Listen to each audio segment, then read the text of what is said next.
It's all about leadership today, and my today's guest is organizational leadership strategist, founder of Boomloop Group, Tristan Williams. Welcome, Tristan. Hey everybody, thanks for having me. It's fantastic to be here. I'm super excited. Let me start with this. Where were you? What happened? Who were you surrounded with that inspired you to do what you do today? My mother inspired me. I was living with her in an apartment on the south side of Chicago, and times were pretty tough, and we were struggling to make ends meet.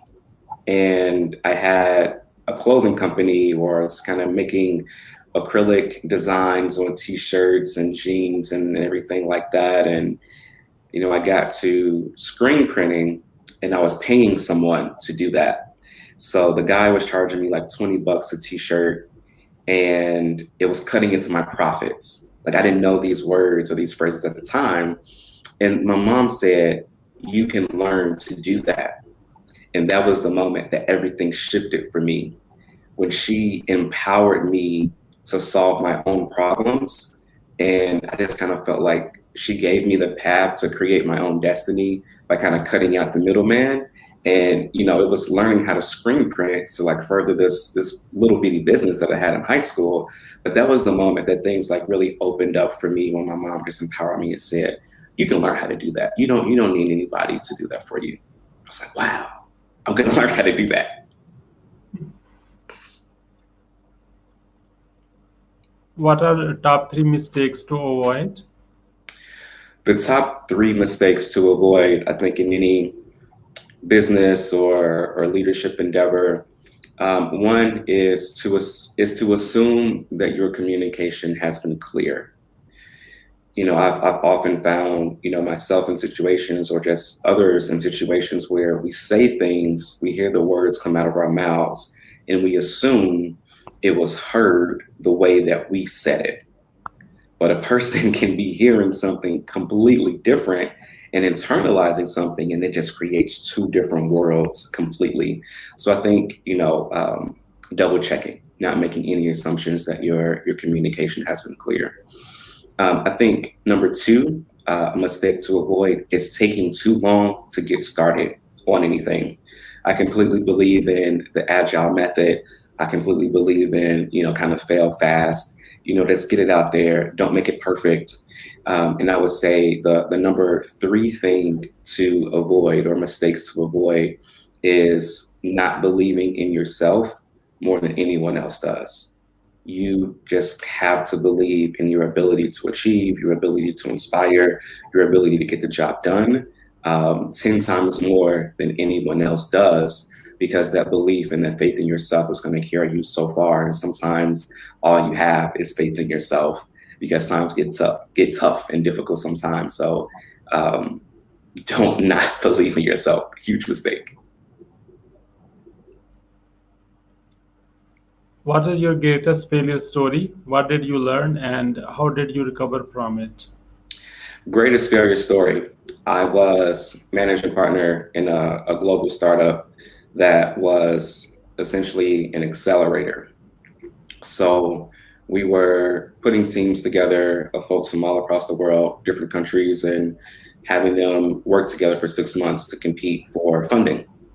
So I bet everything on this startup working. And even just saying that phrase, I bet everything on a startup working, sounds like failure is imminent. But at the time, I'm like, okay, this is a great team. I'm putting 110% into this. This just has to work. And that put me in a really bad position. Oh my goodness. I mean, I lost everything. Being an entrepreneur, you don't get, unemployment benefits or any of that kind of stuff. So once the money and the cash flow stopped flowing in, it would happen instantly. One conversation, the entire business just shut down. So within a moment's notice, my entire lifestyle had no cash flow to support it. And it put me in a really, really tough position. So on the opposite side of have complete faith in yourself, also be wise in how you implement and exhibit that faith in your endeavors. I learned it's completely fine to believe in yourself while also being careful, while also being planful, also having some margin for mistake. That doesn't mean that you don't believe in yourself. It just means that you're being wise and you're creating a safeguard for failure if it does happen. And for many of us, it does, and it should. That means that we're learning. So that was huge for me. What are your top three success secrets and that others can follow? I think it may sound cliche, but working to your strengths is absolutely a secret of success. We live in a world where, you have the 360 review, and, let's talk about your weaknesses and let's talk about the things that you can improve on. And we need to be full. We need to be complete, but not at the expense of sacrificing our strengths, what we're good at, what we bring to the table. Being a specialist, being a generalist kind of elevates you to a specific level to where you can have influence and you can get the job done because you can speak to certain things. But after you kind of achieve in the generalist area, you have to ascend to specialist because people aren't Googling 5 key terms at once. They're Googling one thing that they need. So I think we kind of have to ascend from generalist to specialist by operating in our strengths. So that's a couple of them in one. So I'll just share that one.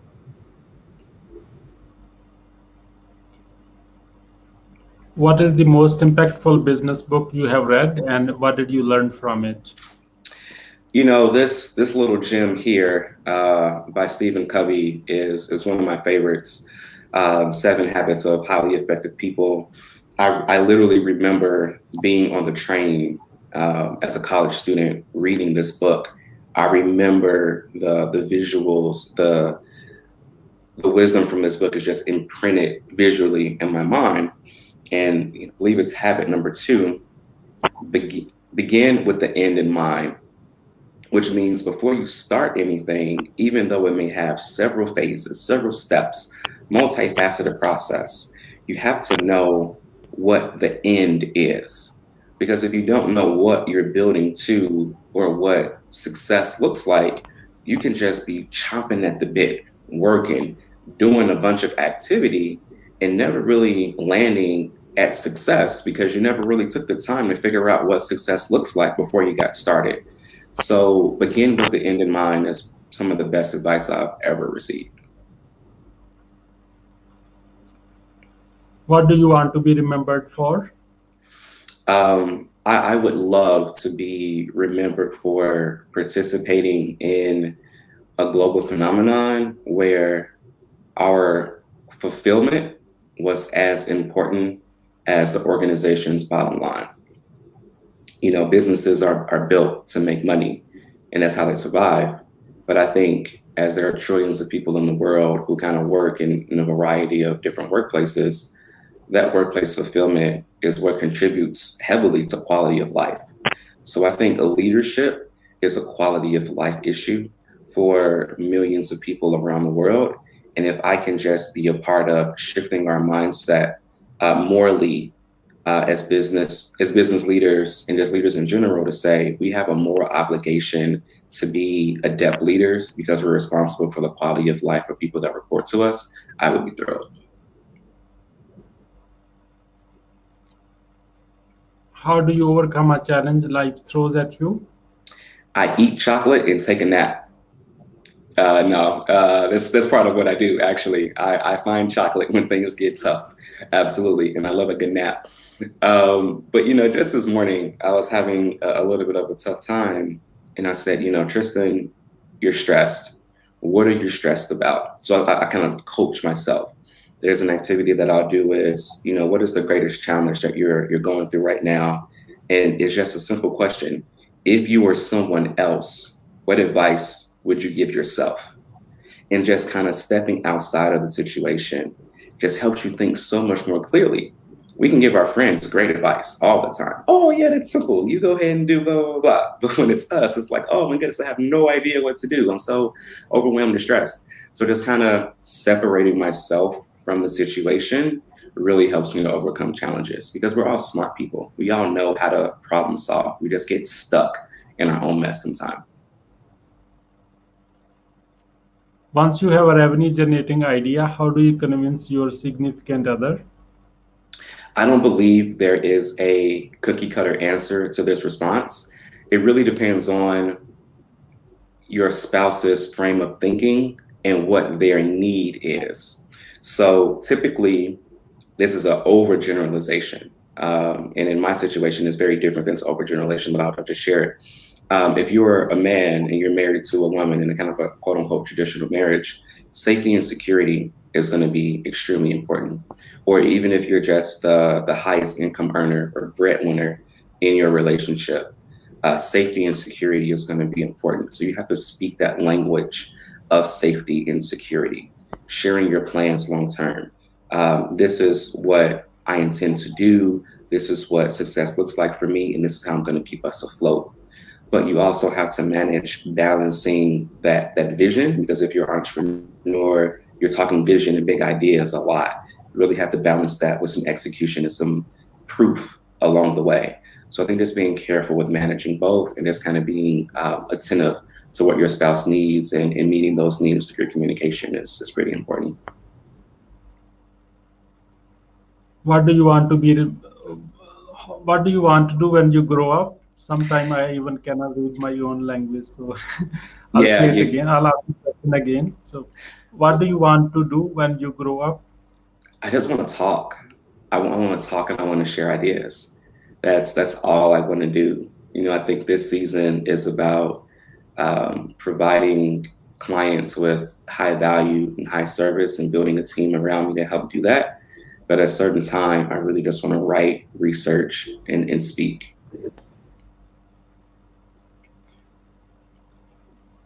Who is your living mentor, and what is the impact they have on you? Yeah, I'm super excited to share this. I'm going to send it to them. I have a ton, but in business and leadership, my living mentor, his name is Mark Jasmine. He was early VP of sales at Facebook, giant in AOL before he left and started his own organizations and mentors full time. But he's an amazing guy. I mean, he has an amazing marriage, has raised three amazing adult children who are living their purpose in life and doing it fantastically. He's a generous person, and he's just the epitome of everything that I look to be. So I appreciate not only his business success, but his personal and relational success as well. Can I interview your mentor? We'll see. We'll see. I'll send him this No. episode and we'll see how interested he is in hopping online. Wonderful. What are you grateful for today? I was, spirituality is really important to me. And I was kind of reading in my spiritual text this morning, and I was reassured of the fact that as I am obedient to God, doors will open for me. And sometimes I feel the stress of having to execute, having to achieve, having to create my own way. But this morning, I just felt this overwhelming sense of confidence and peace, knowing that I don't have to bear and create the fruit. All I have to do is plant the seeds. All I have to do is water the seeds that I'm planting, and the fruit will come up on its own. I'm not responsible for that part. All I have to do is the simple things that I'm asked to do. And if I can do that on a consistent basis, things will fall into place. And that it just gave me so much peace. So I'm super grateful for that. Why is being impactful important to you? It's important because to some degree, we only do the things that we do because someone has inspired us. Someone has taught us. Someone has mentored us. Even if it was our parents, just taking care of us as infants, someone sacrificed their personal time to help us become who we are. So I think the ability to do that for someone else is the greatest compliment I could ever ask for, is to help someone find their way and to live out their calling and purpose in life. How do you start your day? I start my day most times with, digging into a spiritual text. And as far as work is concerned, trying to give myself 60 minutes of starting on the most important thing I have to do in that day. And after that, try to hit the gym. And by then, everyone else can have my time. But I start my day asking myself, Tristan, what are the things that you have to do that no one else is going to hold you accountable for? No one's going to check on me if I'm going to the gym. No one's going to check on me to see if I'm taking care of my mental health, my physical health. I have to take care of me first thing in the morning so that I have a full tank so that I can take care of everything else. So whatever me time looks like is kind of what I like to do in the morning. Who is your ideal client? An ideal client is anyone who is trying to change the world through their organization. Most times it's medium-sized organizations or kind of larger small businesses, but change management, leadership development, those are all kind of the things that we put on paper, we sign on contracts. But I think the real work is about creating impact in the lives of our workforce, in the lives of the people that report into us, those that we're responsible for. So ideally, I love to work with people who kind of take on that more responsibility to create a great work environment, not just because it attributes to the bottom line, but it's the right thing to do and it enhances the quality of life for your teammates. What is the advice you would give to your younger self? As awkward as it may sound, just do everything the same. I don't have any regrets. I wouldn't change anything. I've made mistakes, but I think I've learned from those mistakes. And I think those mistakes make me the person I am. At times I probably worried a little bit more than what I should have. But I think I would say, keep at it, young fella. It's going to work out. How can we support you? As I mentioned, sharing ideas is a passion of mine. My book, Fruition Power, came out just last year, and it's a book about how to succeed after you've already failed. So we've kind of talked about failure a lot. What do you do after you fail? And of course, we're on the other side of this global pandemic, and a lot of people have went through a season where they've had to shift at the drop of a dime. And I think, what this book is all about is mentally, emotionally, what does that process look like of reinventing the wheel after it's been chipped, right? Keeping the show moving after you've already kind of hit a pothole in the road. So I would love to be able to share those ideas, share the research of how to achieve more, lead well, and conquer overwhelm in your business to achieve the results that you want to. So having the opportunity to just share those ideas would be fantastic. Where people can find that book? Is Amazon or some other places? Yeah. You can just type in Fruition Power on Amazon. The paperback and ebook is available for you for instant download, or it's available on Amazon Prime, so you can get it just in a few days. It's also on the website.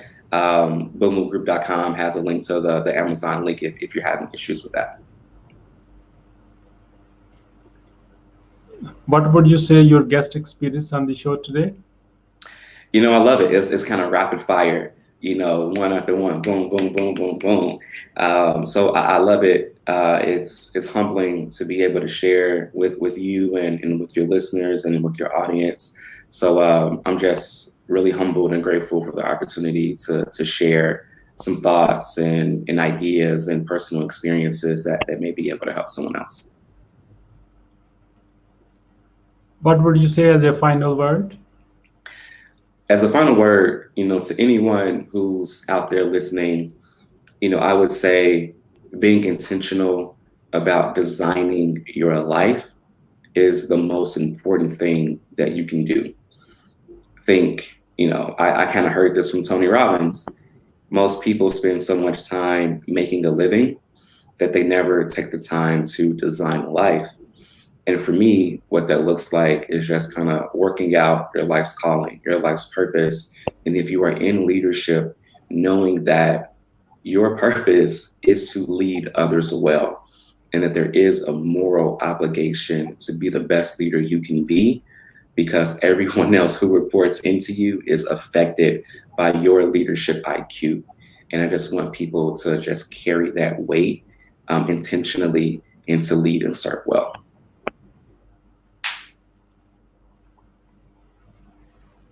Thank you, Tristan Williams, for your time and wisdom with us, and we learned a lot from you and you work in organizational leadership as strategist and Yes. founder of Boomloop Group. And I hope our path cross again with another time with a different topic. And until then, bye bye. It's been awesome. Thank you so much.